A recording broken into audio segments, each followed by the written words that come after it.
同学们好，今天让我们进入第10单元。叶子鸟。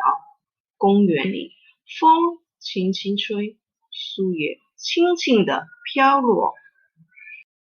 大大小小的树叶，有的飘落在我的头上，有的飘落在地上。我把一片片落叶带回家，拿起剪刀剪剪贴贴，一只只叶子鸟就停留在我的画纸上。同学们，在这个课文中，我们所学到的生字有公、轻、吹、叶、飘、头、带、拿、剪、刀、贴、纸。同学们，朗读课文后，让我们知道，只要我们的心灵手巧，我们就能给予物品新的生命。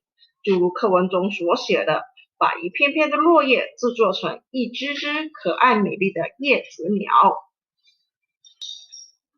同时，课文中也大量应用了叠音词，如轻轻、大大小小、片片、枝枝、剪剪贴贴。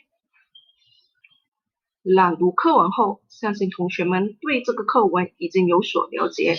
除此之外，同学们应该也要多多认识课文中的生字新词，不可以懒散。我们的课今天就到此为止，谢谢。